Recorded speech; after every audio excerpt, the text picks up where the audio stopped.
Dennis, I'd love to get your thoughts on President Trump's address in Davos. I wish every American would hear it. I wish every European would hear it. He really spoke well. In effect, the president summarized American-European relations since World War II. That's how important it is.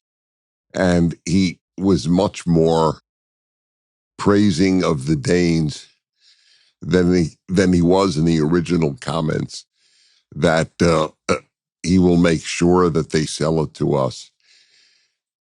That was one of the few times I thought the president had really misspoken. You have to maintain the dignity of a good people, of a decent people, of an ally, and that's what he did while making the great case about America being the only power, the only country that could truly protect Greenland, and why it was necessary for the Western world, and obviously for America, to have some control of Greenland. But of course, he spoke on a lot of other matters. The best line of all, I thought, was when he said, the Chinese sell us these turbines, but they don't use them themselves. That was, and he said it better than I just quoted it. It was such a great point. The whole green expenditures of ruining the economies of every country that took green policy seriously. The whole thing is a travesty. Or as Woody Allen put it, it is a mockery of a travesty of a sham. And that's what it was. It's bankrupting the Western world, these green policies. As when we speak now, there is this massive ice storm in much of America. It's very hard to make the case every 12 years that it will be too late in 12 years. And then again, 12 years later, nothing happens or minimal happens. And then you say in 12 years again. Anyway, it was a magnificent speech. Yeah, President Trump calls it the green scam. And it's a very good point, right? China is very willing to manufacture and charge us for all kinds of panels and turbines, right. But they themselves, they don't Right. utilize it, right? They know that they need energy because the country that has energy ultimately wins. I'm curious. They're using coal. I'm curious, Dennis, for those who don't really understand the preoccupation with Greenland suddenly, that the Trump administration has so many things to focus on, right? We have this war in Iran. We just had this whole big issue in Venezuela. We're having massive internal issues. How do you explain to someone the preoccupation with Greenland at this point in time? Well, I take the Defense Department and the historians like Neil Ferguson, and I take the president seriously. That basically it comes down to this: if we don't have some control over Greenland, then China and or Russia will, and that's a serious problem for obvious reasons. And the other thing is, for our dome system, the American dome system to work, it has to be based first and foremost in Greenland. It's a very important thing. 56,000 people live there. That's a few apartment buildings in Manhattan. And I was in Greenland. I saw how few people were there.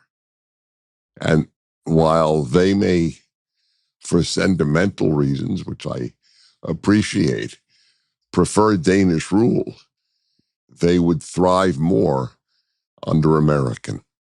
So, Dennis, many of us consider you a moral giant, and I know that you look at the lens of virtually everything through ethical monotheism and morality.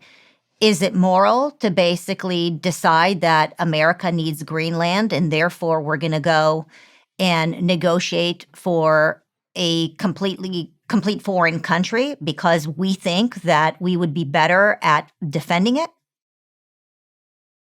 Well, the question is, yes, it is moral, because the Greenlanders and the West and NATO would all benefit from America protecting Greenland. The question is, how do you achieve those moral ends? And that's why I spoke about maintaining Danish dignity and showing respect for the Danes and for Greenlanders in the process of working to have some control, if not complete control. And by the way, he did say in his speech he would not force Denmark to sell Greenland. He said it in his speech. So, if you were in the leadership in Denmark, what would you do? What would your response be to President Trump's request? Well, all right. What I would want the president to have said originally is, I will be talking to the Danish prime minister and to the Danish government, and we will work something out. That way you maintain the dignity of the Danish people and the Danish prime minister, and that's what you say. But, you know, his record has warranted giving him the benefit of the doubt, even though, as I said, this is the first time that I differed with an approach. I think the ends would benefit Greenland, Denmark, NATO, and America. But you have to go about it in a way that maintains the dignity and does not get Danes who support the president. I am very close. My wife and I are very close to a Danish woman who is a major conservative voice in Denmark. And she has been very upset by the president's words. Dennis, in addition to the discussion about Greenland, there is a general sentiment from President Trump of a frustration that the United States is really responsible for taking care of Europe. And I think that anybody who watched the speech came across with the sense that he pretty much reprimanded them for all kinds of poor decisions and reliance on the United States. Even the head of NATO agreed that NATO has been heavily reliant on the United States. What is your impression of that? Oh, I suspect it's the impression of every fair-minded American and European. They agreed to a certain percentage of their GDP to be devoted to defense.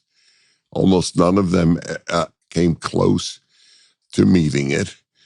And finally, an American president called them out on it. I mean, when I watched the speech, I felt as an American that finally somebody is willing to say what we're all thinking. Well, I wish all were accurate. The left in America would oppose the president if he said ice is slippery. Well, if you just said the word ice next to anybody on the left right now, they get triggered. Oh, yeah. Very good point. I blew it.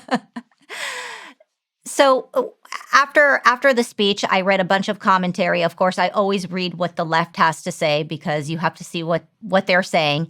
And Governor Newsom from Right. California was also there in Davos making commentaries about President Trump's speech, saying that it was, virtually incoherent and messy, and nobody could really understand what he was talking about. What is your feedback on that? It was about as clear as a speech could be. I think it's a completely dishonest comment. But if it was honest, it only means he didn't understand it, which reflects on him, not on the president.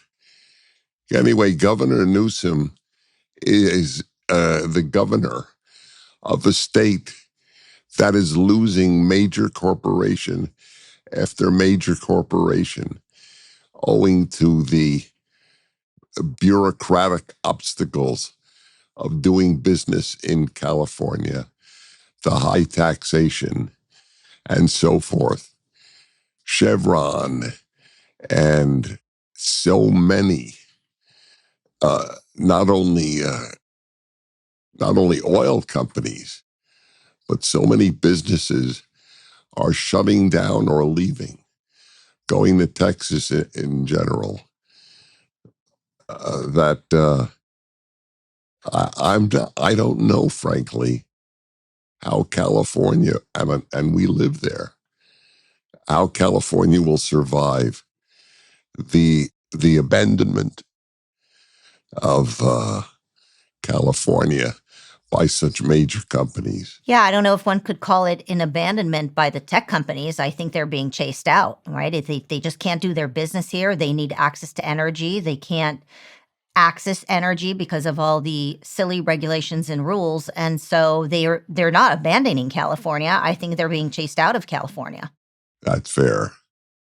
It's really like those of us who started in life as Democrats. I'm one of them. And I said very in the Reagan era when I formally became a Republican, and what so many others have said, we didn't change our values. The Democrats changed their values. We didn't leave the Democratic Party. The Democratic Party left us. And it is very upsetting to me that so many decent people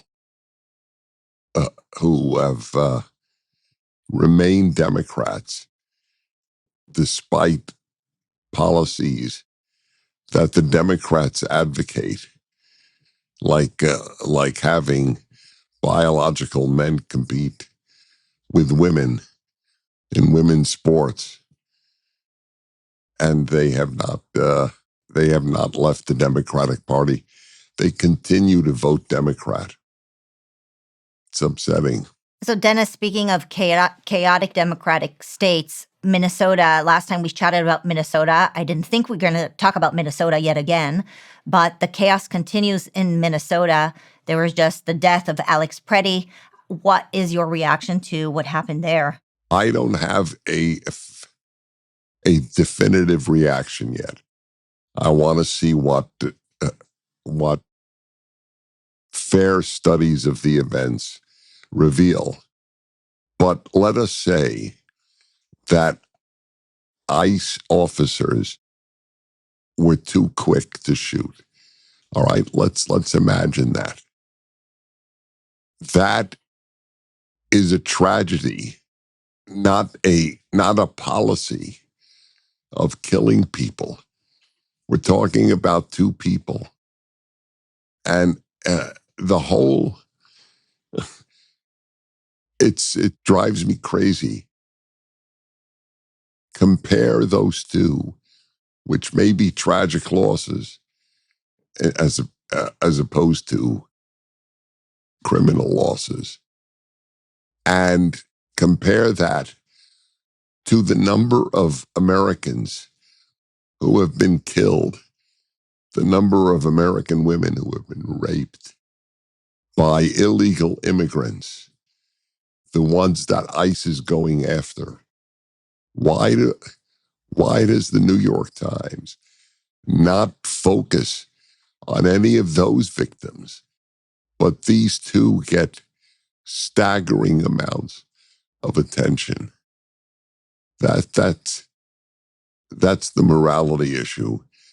By the way, I have come to realize I have been a supporter of America First, not America Only. I wrote about that years ago. But I have something before America First, morality first. And I don't know who would differ with that, whether left or right. So it's just a thought that people should have. Last time I asked you the question of why is there so much constant chaos in Minnesota? It seems to be the driver of so much national attention. And here we are again Yeah. talking about Minnesota and specifically chaos around ICE. It has dawned on me that you have ICE agents all over the United States of America, but the chaos around ICE clearly seems to happen in blue states. Specifically, they seem to happen where you have insubordinate states who are not going along with the plan of what America voted for. And so is Minnesota just a coincidence that there is so much chaos over there, or are they purposefully creating chaos around ICE in order to pressure the president to back off from doing what people have voted for him to do? Well, both are true. Your question of why is it Minnesota is a very real question. I have been to Minnesota so many times to give talks there. And we have some of our biggest supporters at PragerU who are from Minnesota. And I believe in Minnesota nice. It's a phrase used because so many Minnesotans are simply nice. So Minnesota taught me a very big lesson. Every human being has two moral avenues, as it were, the personal and the macro. So you can be really nice on the personal level and have awful values on the macro level. You could have great values on the macro level and be awful in the micro level. We're all two moral beings. They are awful on the macro, and they are quite nice in the micro. And I don't know why, out of all the Midwestern states, Minnesota is the worst in this regard. Well, it certainly feels like they're cooking something over there. We know that their agenda is to push against the president. What do you think the president should do, given the amount of grief he's given in Minnesota over specifically what just happened here with Alex Pretti? He has to protect the United States of America, like Lincoln protected the United States of America in the Civil War. This is no different than an insurgency against the United States of America. Yeah, I don't think he can show any weakness in this regard. I don't know how people can interpret what is happening as anything but a genuine insurrection. January 6th was not an insurrection. This is an insurrection. I remember that we would broadcast during the Back the Blue days when people would attack police officers. And one of the things that I insisted on doing on a regular basis is encourage police officers to know that we appreciate them as Americans. I'd love for you to send a message to those who've enlisted either in ICE or in protecting our cities right now, because the job is real hard, and I don't know who's listening to them. Certainly many of us are praying for them. What are your encouraging words for those who are trying to defend our country from within? Well, clearly what you implied. God bless you. You are removing people who are doing harm to our country And I am not referring, of course, not to all immigrants. And I am not referring even to all illegal immigrants, but certainly illegal immigrants who have committed crimes, which is what ICE is going after at this time. How anybody can oppose that, given the mayhem that those individuals have created, as I mentioned earlier, in murder and rape, is a very saddening fact. Agree, Dennis. Thank you so much, and continue to do well. We love these little conversations. Bless you. I love you, and I love the conversations.